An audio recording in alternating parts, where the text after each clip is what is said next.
let me ask you this. We also argued about LeBron versus Michael Jordan. Now, I don't want to have to teach you over the digital airways of YouTube. I really don't, because I got love for you, bro. I don't feel like having to do this, but you know, since your wheelhouse is the music thing, my wheelhouse is the basketball thing. LeBron is your GOAT. Other than the argument of longevity, what you got? Longevity is not just in other than longevity. Longevity is part of the conversation. There are many people who have done things for a long time. They've arrived, they've learned, they've grown, they've peaked, and then they've descended.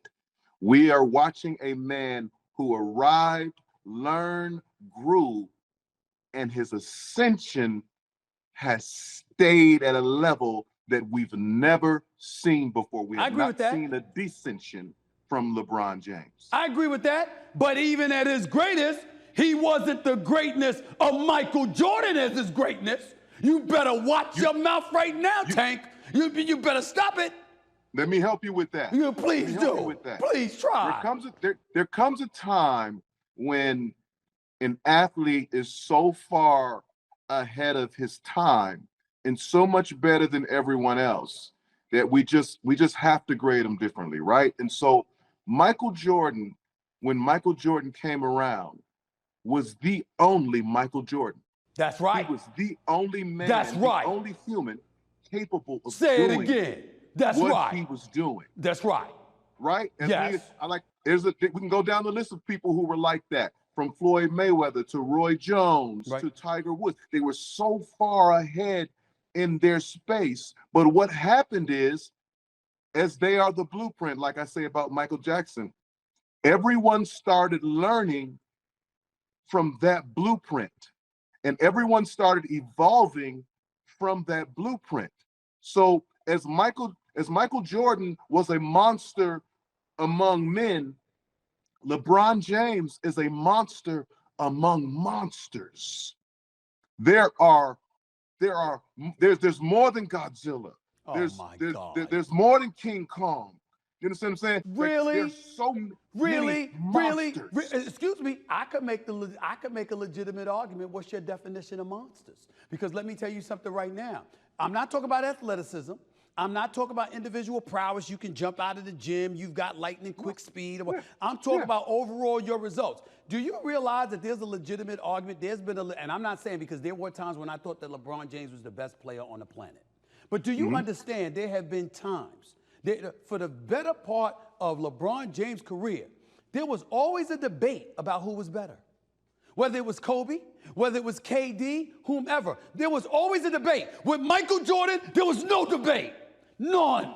Nine-time all-defensive player first team, 10-time scoring champion, 6 championships, unblemished in the NBA Finals, 6 Finals MVPs. That's what I'm talking about, Tank. You can't compete with that. He was that much better than those people in that generation. He was the first. He is the blueprint. But now you have Steph, you have KD. Yes. You have James Harden. Okay. You have the Greek the Freak. Yep. You have Anthony Davis. You have Embiid. You have Devin Booker. Yeah. You have Jason Tatum. You have the Joker. Yes. The list goes on. These are monsters. And LeBron is shining above amongst these monsters who would go back in time and demolish the 80s and 90s. LeBron? All of them. Everybody I just named. LeBron, are you ready for this? And I dare you to refute this. So, LeBron goes to Miami, learns how to win, and that LeBron James has elevated himself to another level. 4 championships, okay? We got that, all right? 5 of his 6 finals losses, but 4 championships. Give credit where credit is due. Here's what I'm saying to you. You were around, you've been around long enough to know what that Jordan era was like. You know a thing or two about the 80s as well. You know, as well as I do, how hardcore it was. The NBA was a different game. You couldn't last 20 years unless you were Kareem Abdul-Jabbar. The physicality that was allowed would derail you. Michael Jordan was one of one in that era, even before the 90s arrived.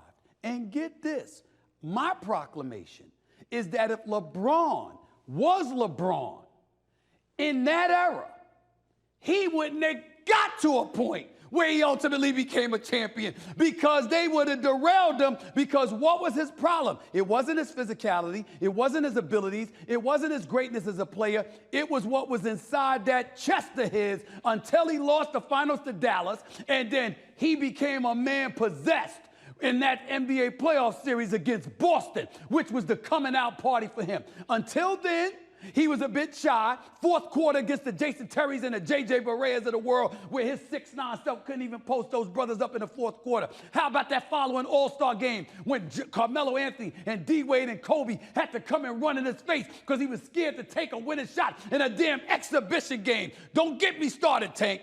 They would have derailed him, and he wouldn't have got to the point where he learned how to be a champion. That is what I believe you're missing. I'll give you the last word. Thank you, and I appreciate you giving me the last word. As you have, this is your show, wonderful show, I might add. I love what you do.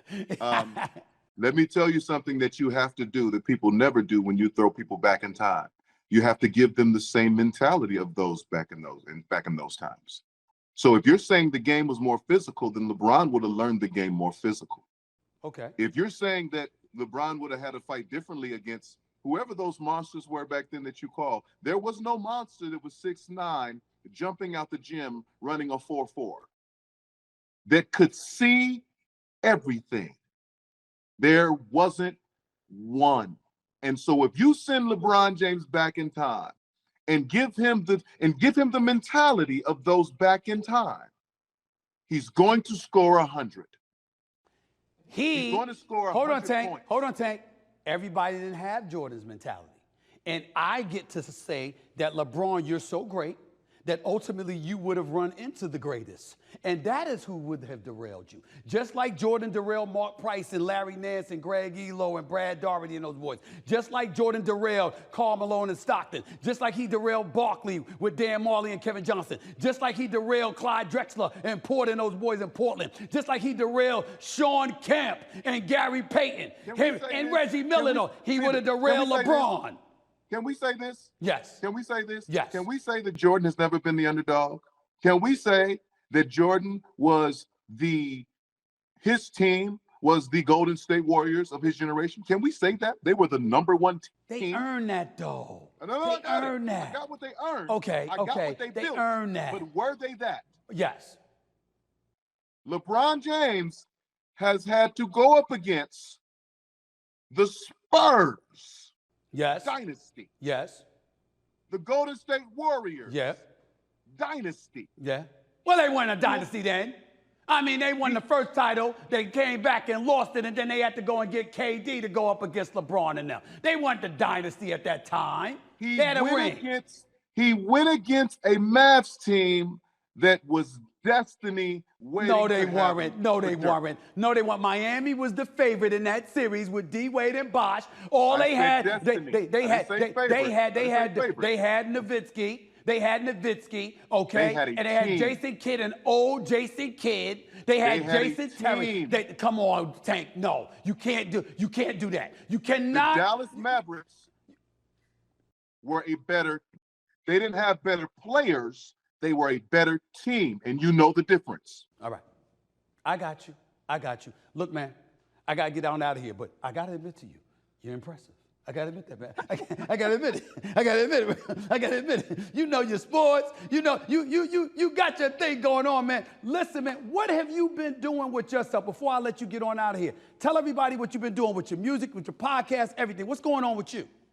R&B Money Podcast, up and running. Please subscribe, man. You know, we followed in the footsteps of Brother Stephen A, man, and building platforms that serve the thing that we do, man. And that's just R&B music, man. So tune into that. Me and my brother Jay Valentine, the R&B Money label, me, Jay Valentine, Lulu. We signing artists, producers, songwriters, all the cool stuff. Get involved. And if people are looking to check me out, me and my brothers, Tyrese and Genuine, TGT is back on the road. Wow. The Okay. R&B Forever Tour with us, our heroes, BBD, Belle Biv DeVoe, Silk, and other people, Tevin Campbell, that'll be joining us as well. Look for us at an arena near you. Man, taking my kids to school, man, and getting a little workout in between, man. Well, a little workout. I mean, damn, you'll almost look as big as Shannon Sharp when I saw you. I mean, damn, you mean a little workout. You got to get on out of here with that. Yo, listen, I got to tell you this, because I know you know, like you said, Belle Biv DeVoe. I'm assuming you know them pretty well. You know, I got to get my man Michael Bivins on here. I owe him one. I got to apologize to him. I was supposed to bring him on for the finals because he swears he's a basketball encyclopedia, the brother Noah. And I know he got game. He could play and he loves his Boston Celtics. So I promised him I was going to come on, but then ABC and everything got in the way and all of that stuff. I couldn't do it. So I'm going to get him on next season. Plus, I got to bring him on the podcast. The brother knows his basketball. Does he know more basketball than you? How about that question? Well, I'll tell you like this. I mean, he's definitely been around it longer. And back in his day, you know, all of those celebrity games and everything that everybody would try to play in, he was the MVP of all of those. Wow. So it was like that. He's a real guy. Now me, yeah, okay. You know, I've scored 50 in the celebrity game. You know, I had my first you jump dropped in 50? 8th grade. You know, you dropped 50? I'm a world-class athlete, Steve. I don't know if you know this. I don't know. I don't know, man. but I ain't gonna doubt it. Only thing I'm doubting you now is the LeBron MJ argument, and to a significantly lesser degree, the Michael Chris Brown. But see, I gotta be careful about what I'm saying about Chris Brown because he's my favorite. I think the man's the greatest entertainer in the world. He's phenomenal. It's just that compared to Michael Jackson, I don't compare anybody to Michael Jackson. Damn it, I barely compare him to Prince. As we dismount, here's what I will say in all fairness, because I'm biased when it comes to Chris Brown, because that's my little brother, right? I will say this.